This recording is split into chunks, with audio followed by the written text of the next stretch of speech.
Hello, and welcome to Good Morning Thailand. Today we'll be talking about some of the news topics from across Thailand and also ASEAN. I'm Jay. And I'm Alex. And we're going to start with our first story today, where a man from Kuwait caused a severe accident in Pattaya. Another accident in Pattaya. A Kuwaiti man rode a motorcycle against traffic in Pattaya, colliding with another motorcycle carrying 4 Thai women early on August the 6th yesterday. The accident occurred on Pattaya Saisam Road, injuring all involved. 3 Thai women and the Kuwaiti man, 19-year-old Abdulaziz, sustained serious injuries. A 4 Thai woman, Prani, had minor injuries. The injured were treated and sent to a nearby hospital. Prani reported they were stopped at a traffic light when Abdulaziz crashed into them. Police are investigating, awaiting Abdulaziz's recovery for questioning and reviewing security footage. What happened here? I don't know. A cavalier young driver, 19 years old. We've been talking about the Kuwaitis down in Pattaya causing a little bit of mayhem in their little biker gangs that they've been going on. So it seems like that cavalier behavior spilled over. At the same time, 4 people on a scooter too on the other side. I mean, they were stopped at a traffic light, but it just seems unsafe in the first place over there. But it seems like he's in recovery, so they need to get the details about him. I wonder if there's a talk screen that definitely will be needed. Some sort of substance. Potentially. Could be. Allegedly. I don't know. It could be the confidence of youth. Fortunately, they have all survived, so that's good. Yeah. But some explanations will be needed and probably some licenses revoked, maybe even some jail time. Suppose we'll see. But that is not the only news coming out of Pattaya. Now, a Canadian tourist was brutally attacked on Pattaya Soi 6. So a Canadian tourist brutally attacked on Soi 6, sparking concerns over the city's safety. Now, on July 31st, 65-year-old Mark Robert Westendorf was beaten by men posing as bouncers and is now in critical condition. The attack started after an argument when Westendorf leaned against a vehicle. A witness captured part of the assault on video, showing blatant lawlessness. Now, on August 4th, security guard Patipan Sohang identified the attacker, claimed the altercation escalated after Westendorf tried to break into a car and became abusive. CCTV footage showed a confrontation involving pushing, not punching, leading to Westendorf's injuries. He's laid out there, sprawled on the ground, fingers being pointed. It's scary, but it's hard to know how these things actually do get started. I feel like a war of words is one thing, but when it escalates to violence, that's where it gets a little dicier. I do feel like things are getting a little violent, especially around these party areas. I hope people are not on edge, because now people are going to be more and more wary, and even sometimes a little misbehavior, any type of misbehavior shouldn't be tolerated in general. But when people are on the edge and on the lookout, it's easy for a brawl to break out. Alcohol involved, drinking and all the like, and egos too, easily bruised egos. Funny, man, it seems like we always talk about it's always dudes. I feel like you don't see this happen with too many girls out there. I don't know, guys. Settle down, enjoy your drinks, and don't punch each other. It's a lot more fun waking up with a hangover than a concussion. Yeah. We're going to move on to our next story, where a jealous Thai man allegedly kills wife with a bomb in Mae Hong Son. How far are you going to go for love? In Mae Hong Son province, locals accuse a Thai man of killing his wife by stuffing a ping pong bomb in her mouth out of jealousy. The accused, Yon, denies the allegations. Police found 53-year-old Lun dead with severe mouth injuries and bomb fragments at the scene. Yon reported her death but claimed an intruder was responsible. Their daughter and neighbors suspect Yon, citing his jealousy and frequent drunken arguments. Lon, beloved for her kind nature, had just returned from a temple retreat, and police are investigating further and have sent Lun's body for an autopsy. A ping pong bomb down the mouth. Yeah, that's a horrifying thing to go. Now, the husband had reported this to the village leader and said an intruder had done it, but suspicious. Very suspicious, because the family, not wealthy, really no reason to be targeted, well loved in the community. The daughter came out and is now accusing the father as well. I would be surprised if it was anybody but him. What reason does an intruder have to break in and shove a bomb in someone's mouth? Ping pong bomb too. I'm like, I don't even know what that is, but a new horrifying nightmare of a scenario. But they'll be investigating. They'll get to the bottom of it, and I think it will be probably a quick one. Well, anyways, we have some shocking news. Yeah. Pun intended. Now, a Thai food stall owner has received a 50 million baht electricity bill. Whew. What? There we go. A Thai food stall owner in Chachoengsao, Sombat, received a shocking 50 million baht electricity bill, leading locals to suspect a scam. After paying his usual 1,000 baht bill, Sombat found his exorbitant bill in the mailbox. The bill, though seemingly legitimate with correct personal details, was different in format. Sombat and locals believe the bill is counterfeit and a scam attempt, urging him to share his story as a warning. The Provincial Electricity Authority has yet to comment, but similar scams were reported earlier, with victims unknowingly paying the fake bills. That's a little fishy, right? 50 million baht. Like, I don't think... They might have gotten away with it if it wasn't for those meddling kids. Yeah, I guess. Even if it wasn't a scam, you'd be like, all right, this is a mistake. 50 million baht. Like, there's no way. I mean, that's such a bad scam as well. Right, like, I don't know, up it to like 5,000 from 1,000 maybe. They'd be like, whoa, what happened? They upped the prices, but... Come on, guys. Yeah, don't fall for it. Apparently, some people have fallen for it and have paid this bill before. Because you're right. Like, if it's like a normally 1,000 and like, there's a sudden surge and it's 2,500 or 3,000...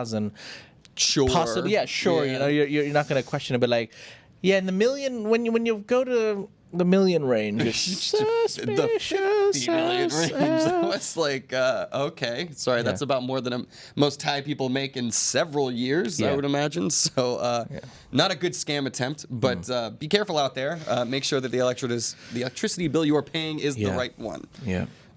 Imagine if you're like, oh, I don't know, it's pocket change to me, but 50 million would wake me up. Yep. All right, we're going to move on to some of our last stories from across Thailand. A repeat offender has been arrested for a third temple donation box theft in Bangkok. A 51-year-old man, Sut Jai, was arrested in Bangkok for stealing from a temple donation box, marking his third such offense.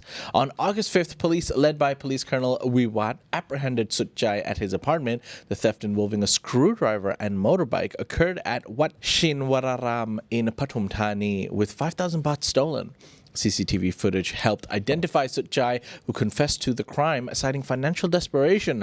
Previously a film extra, he admitted to needing money for motorbike payments and bills. Police emphasized community vigilance and improved temple security to prevent future thefts.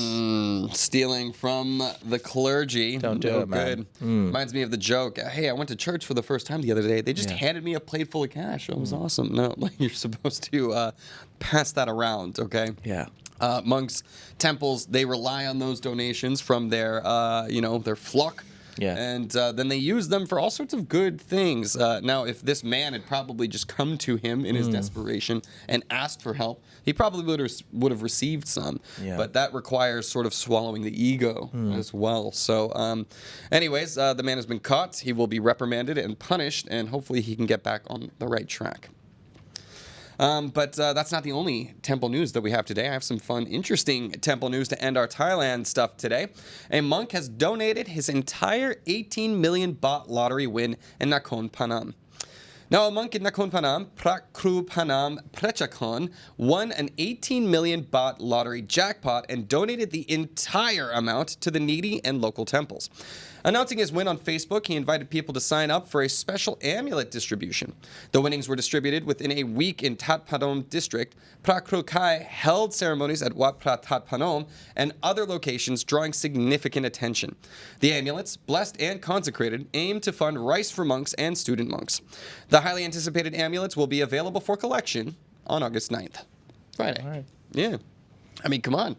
Making all that money, that's an 18 million baht. What would you do? If you were a monk and all of a sudden you won 18 million baht, you giving it away? You reconsidering your monk Depends lifestyle? how long I've been a monk for. Yeah.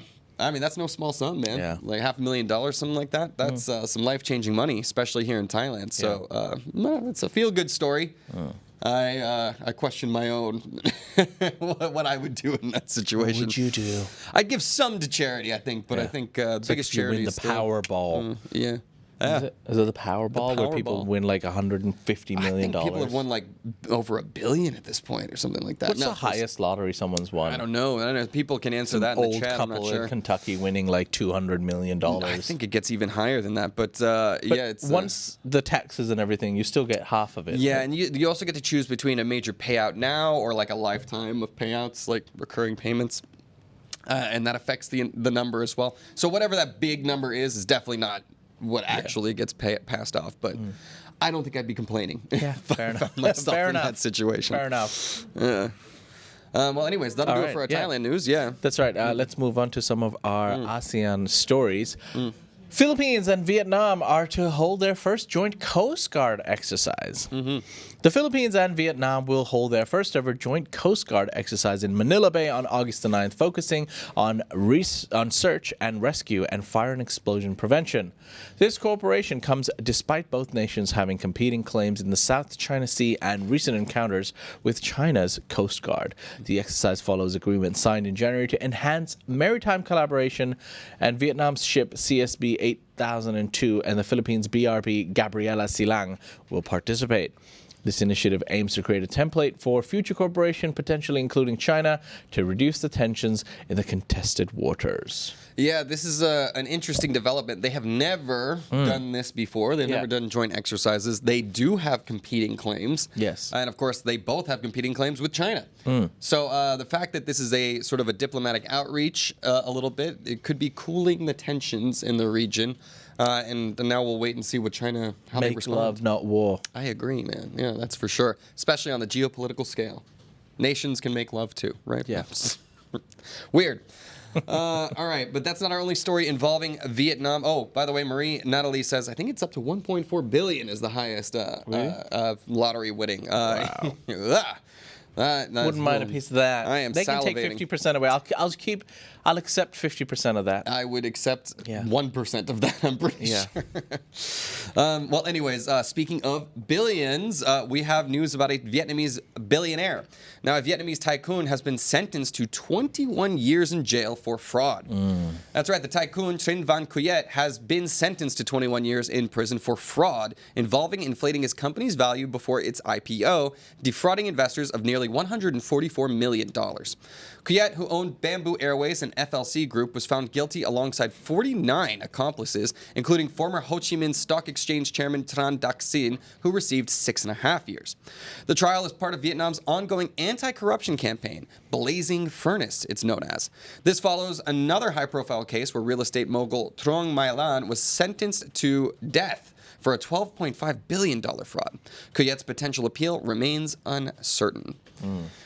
You love to see it. A little bit of accountability at the highest levels, man. Like, in America when this happens, billionaires, like, the 2008 financial crisis, what punishment gets meted out? Nothing. Big old government bailout and some golden parachutes.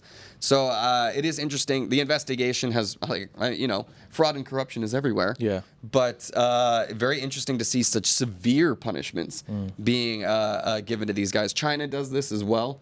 They are not shy to dish out the death penalty for financial crimes, which is something just unheard of in Western countries. So I don't know. What do you guys think about that? Capital punishment for ripping off the poor? You decide. Well, that'll do it. That'll do it, ladies and gentlemen. Those were some of the stories from across Thailand and ASEAN. You can find more stories on Thailand on thetiger.com, and as well as ASEAN Now, where you can join in the conversation and join our forum to let us know your comments and feedback.